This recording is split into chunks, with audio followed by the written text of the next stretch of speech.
Welcome to the world of science fiction, where extraordinary tales come to life. Enjoy the journey. The mandarin pole hit the ground with a wet thud, splitting open to reveal flesh that glowed faintly orange. 12-year-old Liam caught the next one Derek tossed down, the fruit skin slick and warm against his palms. "That's the last one," Liam called up, watching his friend descend from the diplomatic compound's wall. The hybrid fruit, some labs attempt to merge Earth apples with Centaurian citrus, would fetch enough credits to fund their hoverboard modifications for months. Security arrived before Derek's feet touched ground. Well. The guard scanner swept over them both, cataloging the stolen fruit now scattered between them. Theft from diplomatic grounds. That's expulsion, boys. Derek moved before Liam could speak. He grabbed Liam's bag, dumped all the mandarin poles into his own, and stepped forward. "I took them. Liam tried to stop me." "That's not—" Liam started. "Shut up," Derek hissed, then louder. "He followed me here to talk me out of it. Check the security feeds. You'll see I climbed alone." The guard scanner confirmed it, Derek's heat signature on the wall, Liam arriving minutes later. As they marched Derek away, Liam grabbed his friend's sleeve. "Why?" Derek's grin held no regret. "Because you'd have talked our way out, probably gotten the guard fired for incompetence, and somehow ended up with us both expelled anyway. This way, only I get detention. You owe me one, genius." 21 years later, that debt came due. Liam's shop occupied the worst corner of Zeta Station's commercial district, a deliberate choice. The flickering neon sign reading Earth Authentic Memorabilia deterred most customers, which suited him perfectly. He'd positioned his workbench to face away from the door, surrounded by supposedly vintage items that were actually quantum processing units disguised as ancient gaming consoles. The encrypted comm unit, the one maybe 5 people in the galaxy had the code for, buzzed against his wrist. Derek's face materialized above his workbench, green-tinged and sweating. "You look like death," Liam observed, not looking up from the 1983 Nintendo he was modifying to crack military encryptions. "Food poisoning. The real kind, not the I don't want to attend this meeting kind." Derek groaned, clutching his stomach. "I need you to cover for me." "No. You haven't heard what it is yet. Don't need to. The answer's still no."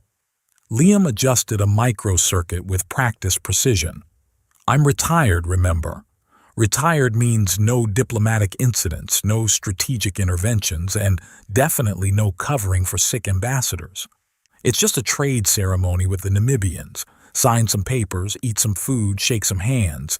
Even you can't turn that into an interstellar incident." Liam finally looked up. "The Namibians? The matriarchal society with the defense grid everyone wants." "It's purely ceremonial," Derek insisted. "Their queen already agreed to everything. You just need to stand there and not insult anyone for 48 hours. "Derek, you owe me." Derek's expression shifted, no longer pleading. 21 years I've never mentioned it, never asked for anything, but I'm asking now." The modified Nintendo sparked, ruining 3 hours of work. Liam stared at the smoke rising from its circuits, calculating. He owed Derek, that was immutable. But walking into a diplomatic situation blind went against every instinct. "Fine." He pushed back from the bench. "But if this goes sideways—" "It won't. I'm sending you my credentials now. You're Deputy Ambassador Bennett for the next 2 days. Try not to start any wars." The connection terminated. Liam looked around his carefully cultivated failure of a shop, at the life he'd built to avoid exactly this kind of situation. 3 years of peace, of blessed boredom, of nobody knowing that the failed shopkeeper was the ghost of Ganymede, the strategic mind who'd prevented 3 galactic wars before age 30. His fingers found the hidden panel beneath his workbench, revealing a storage unit he'd hoped never to open again. Inside lay 3 items: a neural interface he'd designed himself, a data pad containing tactical protocols for every known species, and a small medallion, the only acknowledgement he'd kept from his previous life. 2 days, he muttered, pocketing all 3. What's the worst that could happen in 2 days? The diplomatic shuttle broke through Namibia's atmosphere just as the planet's 3 suns converged at zenith, painting the sky in shades of violet and gold. Liam pressed against the viewport, watching cities emerge from what looked like enormous trees until he realized the trees were the cities, bioengineered structures that pulsed with internal light. First time on Namibia? The shuttle pilot, a chatty human named Rodriguez, glanced back. Wait till you smell the air, like ether and fruit had a baby with paradise. Fascinating, Liam muttered, though he was actually calculating defensive positions. The tree cities created natural choke points, brilliant for defense, terrible for evacuation. His tactical mind cataloged weaknesses automatically, a habit he couldn't shake even in retirement. The palace landing platform extended from the largest tree, a landing strip of woven branches that somehow supported the shuttle's weight. The moment the doors opened, Liam understood Rodriguez's description. The air hit him like a physical presence, thick, sweet, carrying an electric charge that made his skin tingle. Ambassador Bennett? A young Namibian aide approached, her emerald skin almost luminescent in the afternoon light. I'm Kea. I'll be your liaison. Her Majesty awaits in the greeting hall. Liam followed her through corridors that seemed grown rather than built. The walls breathed, literally, expanding and contracting in a rhythm that matched his footsteps. Bioluminescent veins pulsed through the structure, providing light that shifted based on the number of people present. The palace is alive? He asked. All Namibian architecture is organic, Kaya explained. We grow our buildings from modified crystalline plants. They respond to our biorhythms, adjust temperature and lighting automatically. Very efficient. And very hard to attack, Liam noted before he could stop himself. Kea smiled. That too. The greeting hall opened before them and Liam forgot to breathe.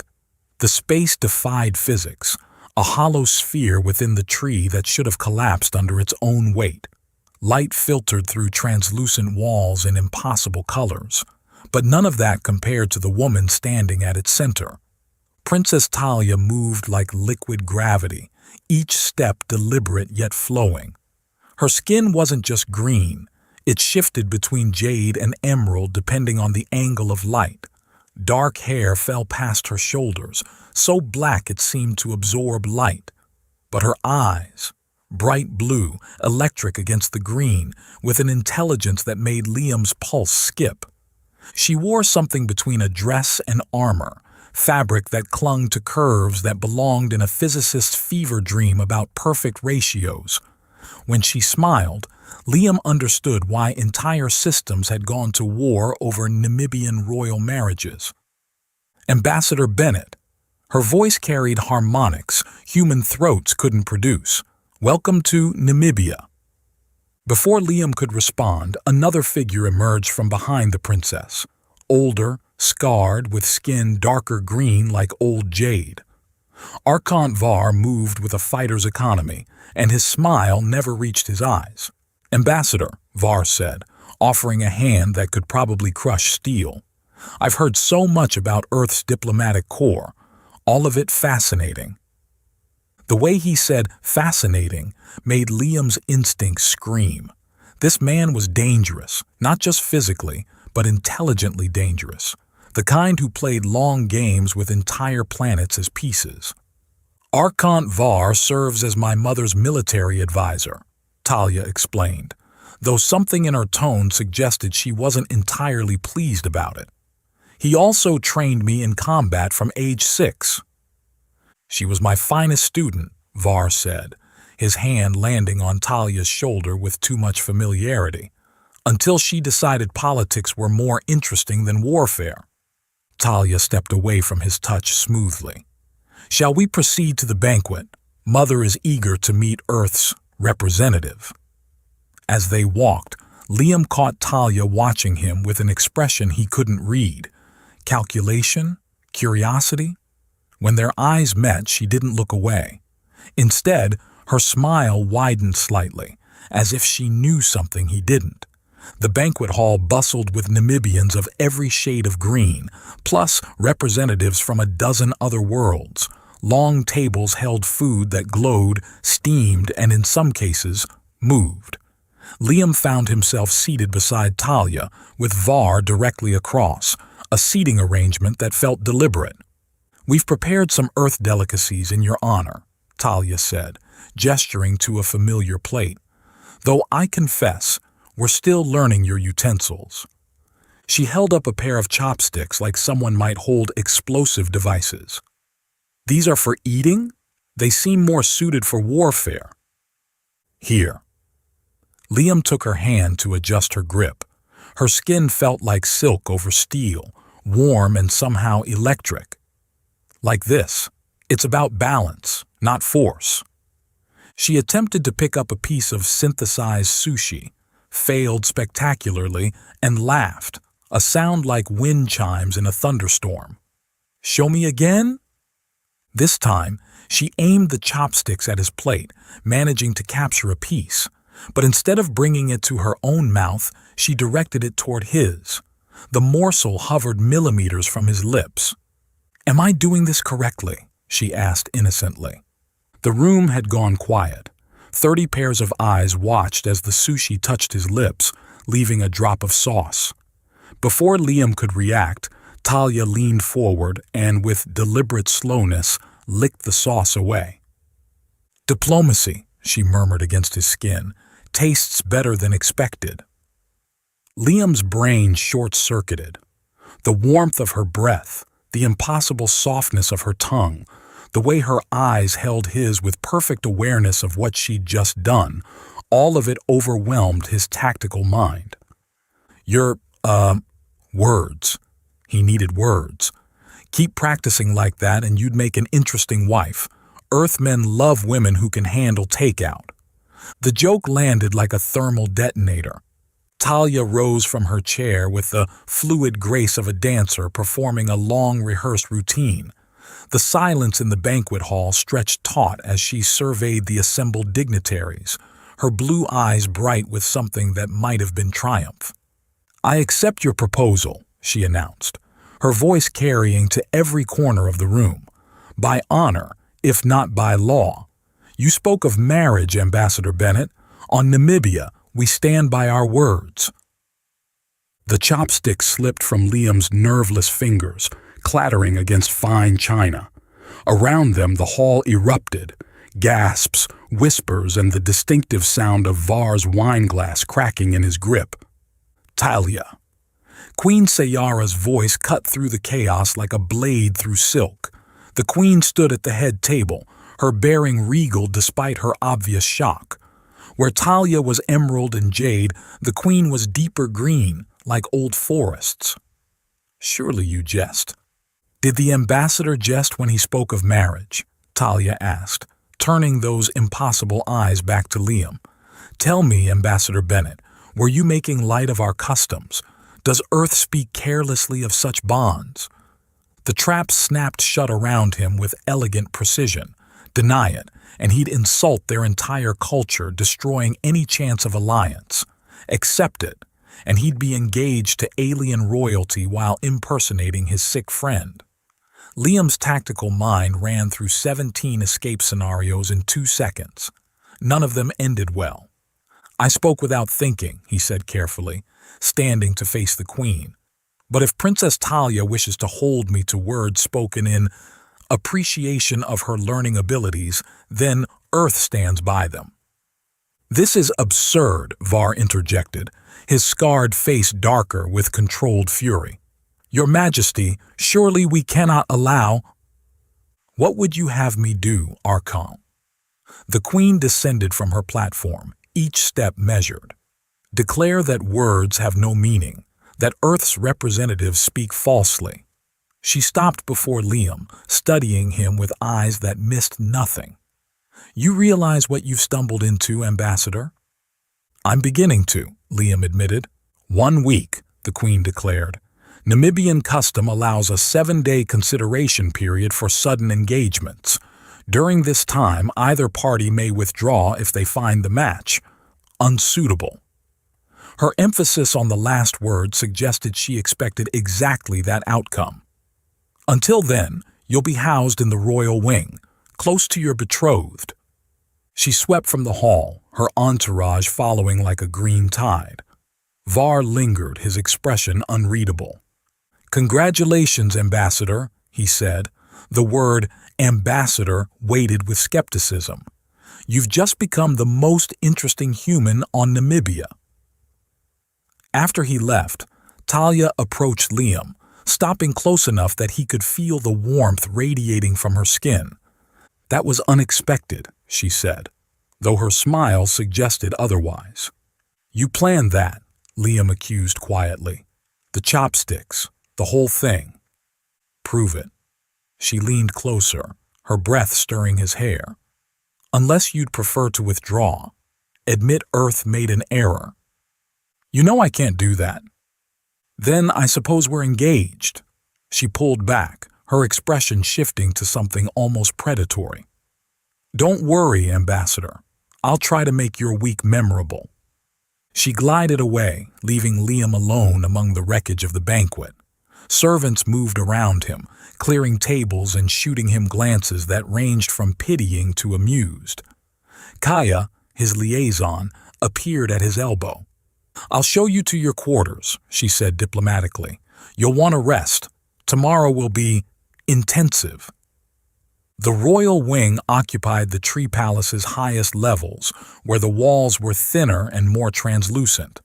Liam's suite was larger than his entire shop, with furniture that adjusted to his body temperature and windows that could opaque at a touch. A door connected to another suite, Talia's presumably. He'd barely set down his bag when his secure comm buzzed. Not Derek this time, an encrypted channel he'd never seen before. The message was text only. "I know you're not Derek Bennett.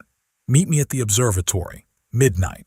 Come alone, or Earth loses more than just face. V." Liam deleted the message, then sat on the bed that was already conforming to his spine. 3 years of carefully maintained boredom, destroyed by a joke about chopsticks. He could expose himself now, admit the deception, but that would destroy Derek's career, humiliate Earth, and probably start the kind of diplomatic incident that led to wars. At midnight, he found Var in the palace observatory, silhouetted against a window showing Namibia's 3 moons. "The real Derek Bennett," Var said without turning, "has a documented phobia of green-skinned beings, developed after a traumatic incident during academy training, yet you touched Talia's hand without flinching." He turned, his smile cold. "So who are you really?" "Someone doing a friend a favor," Liam replied evenly. "I think not. You move like a soldier pretending to be civilian. You catalog exits, defensive positions. Your eyes tracked 17 potential weapons during dinner." Var moved closer. "Military? Intelligence? Or something more interesting? Does it matter?" "Everything matters." Var stopped just outside striking distance, perfectly calculated. "I have a proposition. Play along with this engagement farce. Let Talia have her game. In 1 week, you leave, the alliance fails, and nobody needs to know about your little deception. And in return, I don't expose you now. I don't destroy your friend's career and Earth's reputation." Var's expression hardened. "And I don't activate certain contingencies that would make Earth's position in this sector untenable." "You're selling out Namibia," Liam said. It wasn't a question. The pattern was clear. Var's positioning, his reaction to the engagement, the way he'd touched Talia with too much familiarity. "The defense grid, you're working with someone to acquire it." Var's scarred face revealed nothing. The Crimson Syndicate offers opportunities the Queen refuses to see.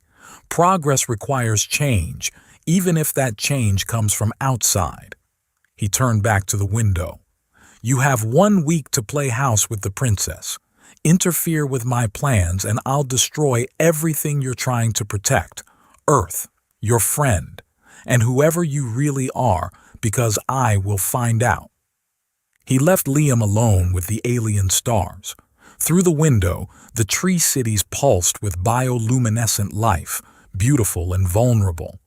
Somewhere in the palace, Talia was probably planning her next move in whatever game she was playing.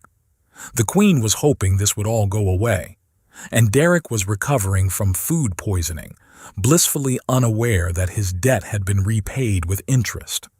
Liam touched the glass, watching his reflection overlap with the city lights below. 3 years of boredom had been safe, predictable, controllable. This, a fake engagement, a treasonous military advisor, a princess with her own agenda, this was chaos. He found himself smiling. "All right," he said to his reflection, "let's play." The morning after Var's midnight threat, Liam woke to find Talia perched on his balcony railing, legs dangling over a 100-meter drop. She wore training clothes that left little to imagination, a practical choice that happened to showcase the way her emerald skin caught the morning light. "Afraid of heights, Ambassador," she called without turning, terrified. He joined her at the railing, maintaining a careful meter of distance. "Especially when my fiancé sits on them like a death wish." "Death wish?" She swung around to face him, still balanced perfectly on the narrow rail. This is how Namibian children learn balance, though I suppose Earth children learn different skills. Tax evasion? Bureaucracy? Sarcasm, mostly. He watched her dismount with unnecessary grace. "Why are you here at—" He checked his comm, 6 in the morning. "Yoga." She smiled, and that should have been his warning. "You mentioned Earth yoga yesterday. I'm curious." "I mentioned it while drowning in a fountain." "Details." She led him to an open space in his suite, already cleared of furniture. "Show me this Earth exercise that definitely isn't combat training." Liam recognized the trap but played along. He moved through basic stretches, deliberately clumsy, throwing in made-up positions that no actual yoga practitioner would recognize. Talia watched with barely concealed amusement. "Your form is fascinating," she said. "May I?" Before he could respond, she moved behind him, hands on his shoulders. "You're tense here." Her fingers pressed into muscles he didn't know were knotted. A diplomat shouldn't carry so much stress. Accidental engagements are stressful. Her hand slid down his arms, adjusting his position. "Try this stance." She demonstrated a low crouch that looked defensive. Liam copied it badly, intentionally off balance. She corrected him with touches that lingered, her body close enough that he felt her warmth through his shirt. "Better," she murmured, then struck without warning. Her leg swept toward his knee. Every instinct screamed to counter. A simple shift would turn her attack into a throw. Instead, Liam let himself fall, grabbing wildly for support. His hand caught her wrist, pulling her down with him. They crashed onto the cushions in a tangle of limbs. Talia ended up on top, her face centimeters from his, dark hair creating a curtain around them. "Your defensive stance," she said quietly, "is terrible. Strategy is temporarily offline." She laughed, the sound vibrating through both their bodies. "Is that going to be your excuse for everything?" "If it keeps working." She studied his face, and Liam felt exposed under that electric blue gaze. Then she rolled away, standing in one fluid motion. "Same time tomorrow?" "Can't wait to fail at more yoga." After she left, Liam examined the bruise forming on his knee. She'd held back. The strike could have shattered bone. But more interesting was what she hadn't done. She'd created 17 openings for him to counterattack. Each one had been a test, and he'd failed them all perfectly. The tactical display room stood empty at midday, theoretically. Liam entered carrying a tray of drinks, playing the nervous diplomat bringing refreshments to a meeting that didn't exist. He tripped near the main console, sending synthetic wine splashing across the display. Shit, sorry. He grabbed napkins, pressing them against the console while his other hand deposited 3 microtransmitters along the display's edge. They looked identical to the syndicate coordination nodes already installed. I'm so sorry, I'll clean this. Ambassador? A guard entered, weapon not quite raised. This area is restricted. I was looking for conference room 7. Liam showed his comm with fake directions. The princess asked me to bring refreshments for the trade discussion. The guard relaxed fractionally. Conference rooms are 2 levels up. Of course they are. Liam gathered his tray, leaving wet napkins strategically placed to hide his additions to the console. Sorry about the mess. He repeated variations of this performance throughout the day. A nervous stumble in the communication center let him tap 16 different consoles, each tap placing a beacon smaller than a grain of rice. A fascinating tour of the training facility gave him access to their simulation servers. Clumsy today? Talia appeared beside him after his 4th accident. Your palace is confusing. He rubbed his elbow where he'd hit it against another tactical panel. Everything looks organic, no proper corners. Corners are inefficient. She watched him with that calculating expression. Though you seem to find plenty of things to bump into. Talent of mine. Among others, I'm sure. She linked her arm through his, a possessive gesture that happened to restrict his movement. Come. Mother insists we attend court. Try not to spill anything on the ministers. The court session tested Liam's performance skills. Namibian politics involved lots of circular talking, veiled threats, and acknowledgement of status through subtle body language. He played the confused human perfectly, missing every nuance while memorizing every detail. Minister Kresh, older green-gray skin marking his age, kept glancing at his comm during discussions about defense contracts. The timing matched syndicate communication patterns. General Torva, the Queen's military commander, showed micro-expressions of suspicion every time Var spoke, and Var himself watched Liam with the patience of a predator. The ambassador seems overwhelmed, Var noted during a break. Perhaps Earth didn't prepare you for actual diplomacy. We mostly send emails, Liam agreed. This whole talking in person thing is new. Several ministers laughed. Var didn't. That evening, Talia insisted on dance lessons. The ceremonial engagement dance, she explained, required perfect synchronization. Failure would be interpreted as an incompatible match. No pressure, Liam said as she positioned his hands, one at her waist, one holding hers, standard formal position except for how close she stood. Pressure makes diamonds. She started the music, something between a waltz and a battle rhythm, or crushes coal into dust. Shall we find out which you are? The dance involved lots of turning, dipping, and moments where their bodies aligned perfectly. Talia guided him through it with patience that felt like torture. Every correction required her to press closer, adjust his grip, breathe instructions against his neck. Lower, she said, moving his hand down her back. Namibian anatomy differs from human. The balance point is here. She placed his palm just above the curve of her hip, definitely lower than any Earth formal dance would allow. This seems designed for maximum discomfort, or maximum intimacy. Perspective matters. She spun, her back now against his chest, his arms around her. This position represents trust. The female exposes her vital organs to her partner's embrace. Romantic. Practical. If you can't trust someone with your organs, why marry them? She turned in his arms, now facing him, close enough that he felt her heartbeat, Or maybe that was his. The music slowed and they swayed together, no longer practicing specific steps. "You're improving," she said. "For someone with no rhythm." "I have rhythm. It's just selective. Like your competence." Their eyes met. The question hung between them, loaded with suspicion and something else. Liam could end the game here, admit the truth, deal with consequences. But Talia hadn't exposed him yet, and he wanted to know why. "Everyone's competent at something," he said carefully. "Yes." Her hand slid up to rest against his chest, feeling his heartbeat.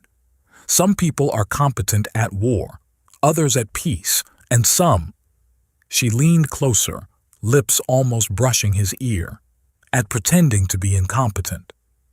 Before he could respond, she stepped away. "Same time tomorrow. Wear something you can move in. The second half involves lifts." "Lifts?" Her smile promised trouble. "Did I forget to mention? The ceremonial dance is performed in variable gravity. We'll practice in the low G chamber." She left him standing there, pulse racing, wondering how many more tests he could fail before she called his bluff, or before he stopped wanting to fail them. Day 3 brought new challenges. The medical exam Talia had mentioned turned into an elaborate production. Liam stood in the Palace Medical Center surrounded by equipment that looked more artistic than functional. "Baseline readings for security," Dr. Hexall explained. She was older, her green skin bearing intricate natural patterns that marked her as Eastern Continent native. "We need genetic samples, neural patterns, the usual." "The usual," Liam repeated, watching Talia enter in medical robes that were basically strategic fabric placement. "Why is my fiancé here?" "Compatibility testing," Talia said brightly. "We need to ensure our biologies won't create complications." "Complications?" "Allergic reactions, pheromone incompatibility, toxic fluid exchange." Liam choked. "Toxic what?" "Joke." She positioned herself on the adjacent medical bed. "Mostly, though there was that incident with the Centaurian ambassador. Poor man needed 3 skin grafts." Dr. Hexall attached sensors to both of them. "Direct skin contact for accurate readings, 10 seconds minimum." Talia shifted closer, placing her palm flat against Liam's chest. "Your heart rate is elevated. Your hand is cold." Liar. She could feel his pulse racing under her fingers. "Nervous about the tests?" "Nervous about toxic fluid exchange. I promise my fluids are entirely non-toxic." The way she said it made his brain short-circuit. To humans, anyway. The medical scanner beeped, recording their synchronized heartbeats. Dr. Hexall frowned at the display. "Interesting," she muttered. "Your neural patterns show unusual compatibility, almost like you're anticipating each other's responses." "Must be love," Talia said dryly, though her fingers pressed harder against Liam's chest. After the medical tests, they had lunch with General Torva and several military officials. Liam played with his food synthesizer, accidentally creating a holographic display of fleet positions while trying to order dessert. "Apologies," he said, scrambling to shut it down, but not before noting how Torva's eyes sharpened at certain coordinates. "Earth tech isn't compatible with your interfaces." "Perhaps stick to manual ordering," Var suggested from across the table. He'd been watching Liam all morning with increased intensity. "Good idea." Liam knocked over his water, reaching for the menu, sending liquid across Var's datapad. "Oh God, I'm so sorry." "Enough!" Var stood, patience finally snapping. "Your clumsiness grows tiresome, Ambassador." "It's a medical condition," Liam offered weakly. "Space vertigo. Very common among humans." "Is it?" Var's smile was razor-sharp. "How unfortunate for someone in your position." The 4th night, everything changed. The state dinner buzzed with unusual energy. Ministers whispered in corners. Guards stood at attention, and Var moved through the crowd like a shark sensing blood. Liam sat beside Talia at the high table, watching her mother hold court. Queen Sayara commanded the room effortlessly, her deeper green skin marked with natural patterns that indicated royal bloodline. She was explaining new defense protocols when she suddenly stopped mid-sentence. Her hand went to her throat. The wine glass slipped from her fingers, shattering against imported stone. The queen's body seized, rigid, but her eyes remained conscious, aware, terrified. "Mother!" Talia lunged forward, catching the queen before she hit the floor. "Nobody move!" Var's voice carried military authority. The guards responded instantly, weapons drawn, creating a perimeter. "Medical team now." Dr. Hexall arrived within minutes, scanner in hand. Her expression went grim. Dark shade venom, neural paralytic. "That's impossible," General Torva said. "The Queen's food and drink are tested. Obviously not well enough." Var took command with practiced ease. "Seal the palace. Nobody leaves. This is an assassination attempt." "It's not fatal," Dr. Hexall announced, and the room exhaled collectively. "But without the antidote, the paralysis becomes permanent in 36 hours. She'll be conscious but unable to move, speak, or even breathe without assistance." "Where's the antidote?" Talia demanded, still cradling her mother. "Dark shade venom is extremely rare," Var said, producing a small vial from his jacket with theatrical timing. "Fortunately, I've encountered it before. This is enough to cure Her Majesty completely." Hope flickered in Talia's eyes. "Then give it to her." "Of course." Var paused, his expression shifting to regret. "However, as military advisor, I must follow protocol. With the Queen incapacitated, command authority transfers to the Military Council, and given the security breach, certain defensive measures must be implemented immediately." "What measures?" General Torva's hand moved to his weapon. "The Syndicate Defense Agreement." Var produced a data pad. "Their fleet can provide protection while we investigate this attack. A temporary arrangement, of course, just until Her Majesty recovers." "You want to sell our defense grid while my mother lies paralyzed?" Talia's fury could have melted steel. "I want to protect Namibia from whoever did this." Var's performance was flawless, the concerned advisor, forced to make hard choices. "Sign the agreement and I'll administer the antidote immediately. Refuse and, well, 36 hours passes quickly." The trap was elegant. Refuse and watch the Queen become permanently paralyzed. Accept and hand Namibia's defenses to the Syndicate. Either way, Var won. Liam stood. The movement drew every eye. "On Earth," he said slowly, "threatening someone's fiancé's mother is considered a grave insult." Var's scarred face showed amusement. "Is it? It demands satisfaction. I challenge you." The room went silent. Even Talia stared at him in shock. "You," Var said carefully, "challenge me. To combat? To strategic gaming." Liam kept his voice steady despite his racing pulse.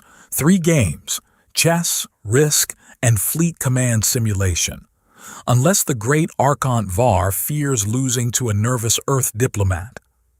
Var laughed, genuine delight. "You can barely walk without falling. You want to face me in strategic combat. Unless you're afraid." The challenge hung there. Var couldn't refuse without losing face, not after Liam had questioned his courage publicly. "Terms," Var said. "When I win, you provide the antidote and confess your treason." "Treason?" Var's expression didn't change. "That's a serious accusation." "When you win," Liam continued, ignoring the interruption, "I'll confess to whatever you want. My deception, Earth's involvement, whatever story you're planning." "Your deception?" Talia asked quietly. Liam didn't look at her. Couldn't. "Do you accept?" "Tomorrow," Var said. "Noon. Public venue. Let everyone witness your humiliation. He smiled. I trained Talia in strategy for 15 years. I've never lost a tactical simulation. You understand what you're risking? Everything, Liam said. Just like you. That night, Talia found him in his quarters, staring at holographic game boards. She entered without knocking, past pretense now. That was either very brave or very stupid, she said. Probably both. She moved closer, studying the chess positions he'd been analyzing. Var doesn't lose, ever. He wrote the tactical manuals our military uses. Everyone loses eventually. Not at strategy games, not him. She turned the hologram, examining it from different angles. Why did you challenge him? The real reason. Liam finally met her eyes. Your mother is dying. That's not your problem, isn't it? He stood, facing her fully. I'm your fiancé. Officially, anyway. That makes her family. We both know this engagement isn't real. Don't we? He stepped closer. You knew I wasn't Derek from the beginning. Var figured it out immediately, but neither of you exposed me. Why? She didn't answer immediately. Instead, she reached up, fingers tracing his jaw. During that first dinner, you prevented Minister Kresh from activating a hidden protocol in the trade agreement, one that would have given the syndicate backdoor access to our systems. That was an accident. Your accidents have saved 17 lives, exposed 3 syndicate operations, and revealed a conspiracy that goes deeper than just Var. Her hand moved to his chest, feeling his heartbeat. Either you're the luckiest fool in the galaxy, or you're exactly who I hoped you'd be when I forced this engagement. She leaned closer. Someone outside the system. Someone who could help me save my world without being corrupted by its politics. You orchestrated all of this. I orchestrated an opportunity. You exceeded expectations. Her lips curved slightly. Though I didn't expect to actually like you. Talia, she kissed him. Not for show, not for tests. Real. Her lips were soft but insistent, tasting of alien spices and possibility. Liam's hands found her waist, pulling her closer as rational thought dissolved. When they parted, her eyes held his steadily. Win tomorrow, she said. Not for the Alliance, not for your cover, for her, for us. There's an us? There could be. She pulled him back to the game boards. Now, show me your strategy, and the real one, not whatever you're pretending to plan. They spent hours reviewing positions, Talia providing insights into Var's patterns while Liam revealed fragments of his actual expertise. She sat on his chair's arm, occasionally whispering observations that sent shivers down his spine. He always sacrifices pawns early in chess, she said, believes in acceptable losses. And in risk? Holds Australia, always. It's psychological. He likes controlling isolated territories. Fleet command? She was quiet longer. He'll use real syndicate positions. He can't help himself. He'll want to show you how thoroughly he's already won. Good, Liam said. That's what I'm counting on. She studied his face. You're not really going to try to beat him at strategy, are you? You have another plan. I have 17 plans, possibly 18 if you're willing to distract him during chess. How? He traced a finger along her arm. You're creative. I'm sure you'll think of something. She shivered at the touch. You know what you're risking? If you lose, then Earth gets blamed, Derek's career ends, and Var wins. He met her eyes. But I won't lose. How can you be sure? Because for the first time in 3 years, I have something worth winning for. She kissed him again, deeper this time, her body pressing against his as if trying to merge their resolve. When she finally pulled away, they were both breathing hard. Tomorrow then, she whispered. Tomorrow. She left him there with the game boards and the weight of an entire world's fate. Through his window, the tree cities pulsed with bioluminescent life, unaware that their future would be decided over games designed for children and generals. Liam touched the glass, his reflection overlapping with alien lights. Tomorrow, he'd drop the mask. Tomorrow, the ghost of Ganymede would emerge from retirement. Tonight, though, he allowed himself one moment of pure truth. He was terrified, not of losing. He'd faced worse odds, but of winning and having Talia see who he really was beneath the performance. The brilliant, lazy strategist who'd walked away from everything because victory had become boring. Until now. Until her. The arena smelled of ether and fear. Not Liam's fear. He'd moved past that somewhere around 4 in the morning, but the collective anxiety of 500 Namibians packed into the ceremonial combat hall. They'd come expecting to watch their princess's fake fiancé get demolished by their greatest strategic mind. They were half right. Var entered first, wearing military dress that emphasized every scar, every campaign medal.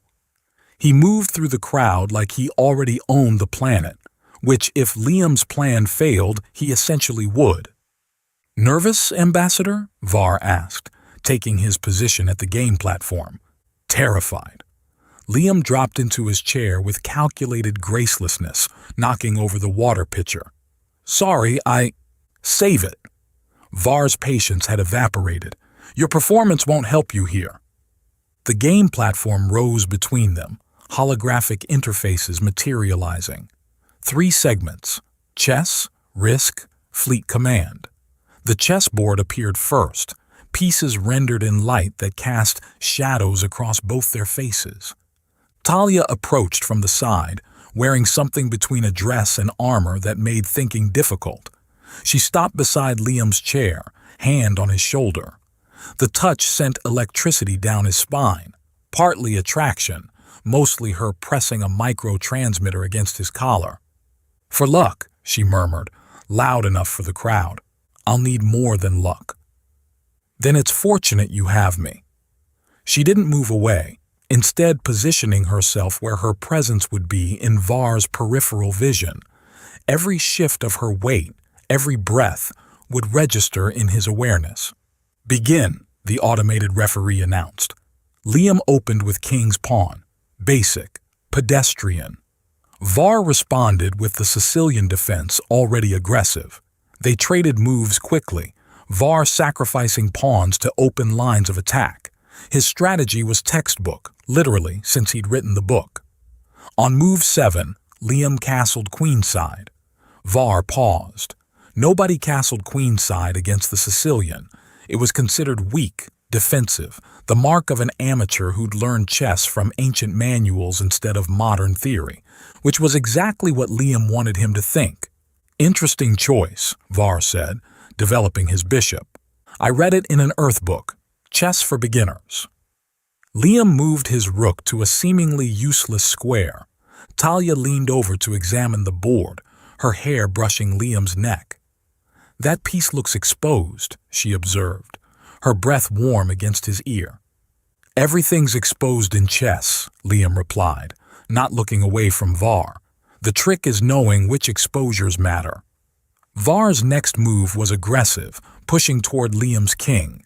It was also exactly what the Nimzowitsch defense required, a strategy so old, so forgotten, that modern players never saw it coming. Move 10. Var advanced his queen, scenting blood. Move 11. Liam's uselessly positioned rook suddenly controlled the entire 7th rank. Move 12. Checkmate. The hall went silent. Var stared at the board, calculating variations, looking for the mistake. There wasn't one. He'd been beaten by a strategy that predated space travel, executed by someone pretending to barely understand the rules. "Beginner's luck," Var said finally. "Must be." Liam knocked over his king while reaching for water, scattering the pieces. "Should we set up risk?" The risk board materialized as a 3-dimensional projection of Earth's ancient continents. Liam had to suppress a laugh. Using Earth geography for a strategic game was like using a knife for surgery. Primitive, but effective if you knew how. "I'll take Australia," Var announced, claiming the isolated continent immediately. "Is that good?" Liam asked Talia, who'd moved even closer, practically draped over his chair now. "Defensible," she said, fingers tracing patterns on his shoulder that Var couldn't help but notice. "Single access point. Very rigid." Liam claimed seemingly random territories: Eastern United States, Western Europe, Kamchatka. To anyone watching, it looked like a scattered defensive position. To someone who'd studied real galactic warfare, it was a perfect recreation of the Syndicate's current fleet positions. "Your turn," Var said after fortifying Australia into an impregnable fortress. Liam moved armies from Alaska to Kamchatka. "Is this allowed?" Yes, that's allowed." Var watched him stumble through basic moves, each one apparently random. Until turn 17, when Liam's random positioning suddenly gave him control of 3 continents. How did Var caught himself? "Geography is destiny," Liam said, projecting the next move onto Talia's arm. His finger traced the path along her skin and she shivered visibly. "See? From here to here, cutting off your expansion." Var's concentration cracked. He was watching Liam's finger trail along Talia's throat now, mapping battle lines on green skin while she made small sounds of understanding that had nothing to do with strategy. "Your move," Liam said innocently. Var attacked aggressively, trying to break Liam's position through force, but every assault met perfectly positioned defenses. Every breakthrough led into a trap. The amateur was playing 12 moves ahead, using Var's own aggression against him. "You're not really," Var started, "going to win?" Liam captured Australia with a pincer movement that shouldn't have been possible. "Apparently, I am." The crowd murmured. Princess Talia's worthless fiancé had just won 2 games against their greatest strategist. Impossible. Unless... "Fleet command," Var snarled. "The real game. No more pretense." "If you insist." Liam cracked his knuckles, then pretended to crack them wrong, wincing. "Ow.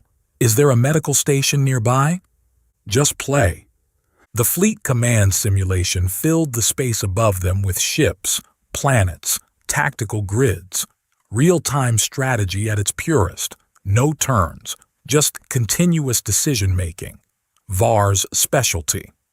"Official protocol requires this be registered as an open training scenario," Liam said, typing commands with 2 fingers like someone who'd never used a holographic interface. "For the record." Fine. Var was already deploying his fleets, muscle memory taking over. He didn't notice that his deployments exactly matched current Syndicate positions. Why would he? He'd helped plan them. Liam played terribly. Ships crashed into each other, supply lines tangled. His formations looked like someone had scattered toys across space. The crowd relaxed. This was more like what they'd expected. "Pathetic," Var said, his main fleet surrounding Liam's command ship. "Did you really think you could—" Alarms screamed through the hall, not from the simulation, from the palace's actual defense systems. Every screen switched to real-time feeds of Namibian space, where the actual Syndicate fleet was being torn apart by perfectly positioned defenders. "What?" Var stood staring at the displays. "Oh, that." Liam stopped pretending to type badly. His fingers flew across the interface, and suddenly the simulation showed what was really happening. "Every accident I had this week placed transmitters on your tactical systems, each one connected to the training server. When you registered this as an official scenario, your moves got transmitted to your Syndicate friends. They thought they were receiving tactical updates from you. The display showed it all.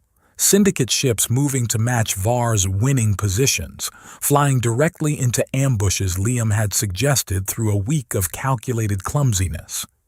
"You knew," Var said quietly, "from the beginning." From the moment you installed your own coordination nodes, same frequency, same encryption, you basically gave me the keys. Liam stood, and for the first time, Var saw who he really was. Not the clumsy diplomat, not even a competent soldier, something worse. You taught Talia to read micro-expressions, but never learned to read macro strategies. Every stumble positioned pieces, every spill revealed plans, every joke and mistake built toward this moment. Who are you? Liam O'Connor, former Chief Strategic Advisor to the Earth Fleet, the Ghost of Ganymede, the Shadow Admiral. He stepped closer. I retired 3 years ago because war is boring when you always win. But then I met her, he glanced at Talia, and boring became unbearable. Guards surrounded Var. General Torva himself led them, having waited for exactly this moment. As they dragged him away, Var had one last question. The food poisoning. Derek, was that you? Derek gets seasick on shuttles. He was never coming. Liam shrugged. Though I did owe him a favor from childhood, consider it repaid. The medical bay hummed with controlled urgency. Dr. Hexel prepared the antidote while Liam held the injection, his hands shaking for real this time. The Queen lay still, eyes tracking everything, conscious but trapped in her paralyzed body. Steady, Talia said, pressing against his back. Her lips found the spot between his shoulder blades, kissing softly. You did the impossible. Not yet. He administered the injection, watching the Queen's vital signs. For 30 seconds, nothing. Then her fingers twitched. Her eyes blinked voluntarily. Finally, gloriously, she spoke. You're not Derek Bennett. No, Your Majesty. Liam set down the empty injector. I'm the man who loves your daughter enough to con the entire galaxy to save you both. Queen Sayara considered this, testing her returning motor control. That's actually more impressive than being Derek Bennett. Mother, Talia warned. Oh, I'm not complaining. Anyone who could fool Var, save my planet, and make my daughter actually smile. I suppose that's acceptable. She studied Liam carefully. Though you realize there was never any marriage law. Talia invented that on the spot. I know. You know? The Queen sat up slowly. Since when? Since about 10 seconds after she said it. Real Namibian law is matrilineal. Males can't be bound by female declaration. She played on everyone's assumptions about human ignorance. Talia had the grace to look slightly embarrassed. You never said anything. Neither did you. We were both playing games. He met her eyes. But some games are worth playing to the end. Later, in the palace gardens, artificial rain fell warm against their skin. The emergency had passed. The syndicate fleet scattered or surrendered, and Var awaited trial for treason. The bioluminescent trees pulsed with calmer rhythms now, responding to the planet's collective relief. Liam found Talia standing beneath a cascade of water that flowed upward, Namibian physics at its finest. Her dress clung to her skin, and she'd never looked more beautiful or more dangerous. This was never about laws or honor, she said without turning around. I chose you the moment you made that joke. Anyone confident enough to joke during a diplomatic disaster was either an idiot or a genius. I needed to know which. Still deciding? She turned, water running in impossible directions around her. Brilliant idiot works. I'll take it. He stepped into the upward rain, immediately soaked. So what now? The engagement was fake. The crisis is over. I can go back to my shop. You could. She moved closer, producing a vial of something that glowed soft blue. Or you could stay. She opened the vial, revealing traditional Namibian marking ink, the kind used for permanent bonds. Make it real. Talia, I know who you are now, the ghost of Ganymede, The man who prevented 3 wars before breakfast, then retired because victory got boring. She dipped her finger in the ink. I also know you spent 17 hours learning ancient chess strategies to beat Var. You memorized our entire legal code to understand my fake law. You risked everything to save my mother, my planet, and me. It was strategically sound. Shut up. She traced the first mark on his neck, the ink warm against his skin. You're brilliant, lazy, and the only person who's ever made me laugh during a state dinner. You turn everything into a game, but you play to protect people. You're also surprisingly good at pretending to be bad at dancing. You knew? Your muscle memory is perfect. You just add random stumbles. She drew another symbol, this one over his heart. So, want to make it real? Fair warning. Namibian marriages involve a lot of ceremonial combat. Everything here involves combat. True, but married combat includes weapons. Romantic. Practical. If you can't trust someone with sharp objects, why share a bed? She held out the vial. Your turn. Unless the great strategist is afraid of commitment? Liam took the ink, drawing the matching symbols on her skin. The marks glowed briefly, then settled into her natural patterns. Already real. Has been since you licked sauce off my lip. That was strategic. Everything we do is strategic. He pulled her closer, rain running upward around them. Doesn't make it less real. They kissed in the impossible rain, tasting starlight and possibility. 3 months later, Liam's shop on Zeta Station looked exactly the same, cluttered, failing, perfectly positioned to avoid customers. The only difference was the holographic projector in the corner, through which he attended Namibian Defense Council meetings while fixing vintage electronics. The Arcturus fleet is moving toward disputed territory, General Torva reported. Have them find somewhere else to move, Liam suggested, not looking up from the 1987 Walkman that was actually a quantum decoder. That territory's about to be very disputed. By whom? You'll see in about 6 hours. The projection flickered as Talia entered the shop. Actually entered, not holographically. She wore earth-casual clothes that somehow looked better on green skin than on humans. Still retired? She asked. Completely. This is just a hobby. Your hobby just prevented another war. Accidentally. I was trying to fix the high score display. He set down his tools. How's your mother? Complaining about your chopstick technique. She wants to know when you're coming for dinner. Tuesday. I'm bringing Derek. He wants to meet the woman who almost got him fired. Almost? Talia sat on his workbench, pushing aside 3 broken gaming consoles. I definitely got him fired, then hired him as Namibian trade representative. The pay's better. Strategic. Everything we do is strategic. She pulled him between her knees, hands linking behind his neck. Speaking of which, I've been thinking. Dangerous. The Confederation Summit is next month. 12 systems, 43 species, and the most boring diplomatic gathering in the galaxy. Sounds terrible. It does, doesn't it? Her smile promised chaos. Want to crash it? Accidentally prevent a few wars, expose some conspiracies, pretend you don't know which fork to use? Will there be assassination attempts? Probably. Poisoned food? Definitely. Strategic games with the fate of entire civilizations at stake. I'm counting on it. Liam kissed her, tasting adventure and trouble.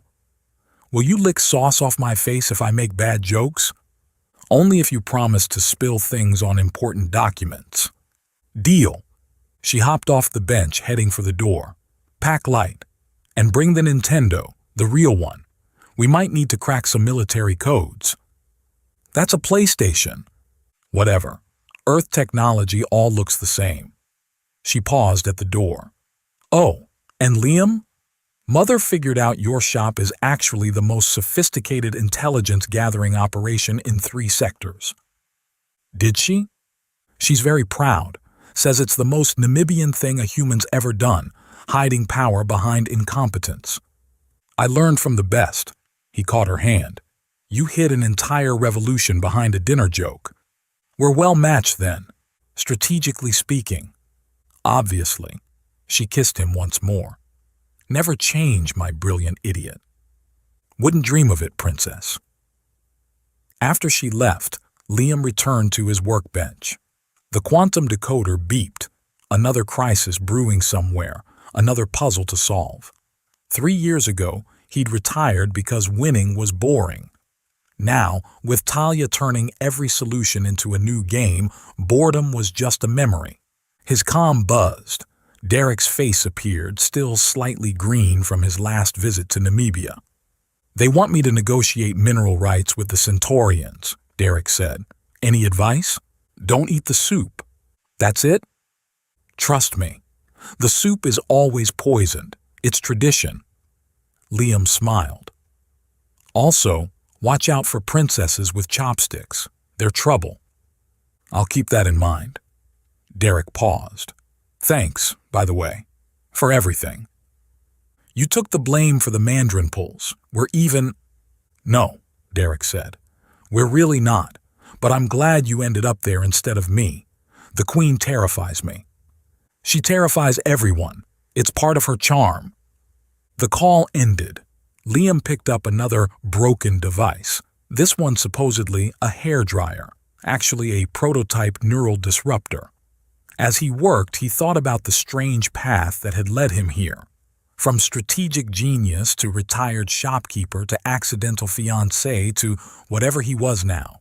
Husband, advisor, game player, brilliant idiot, happy. The shop's door chimed. A customer entered, the first in weeks. They looked at the cluttered shelves with confusion. Is anything here actually for sale? Absolutely not, Liam said cheerfully. But if you're looking for someone to fix your coffee maker, I know a guy. The end.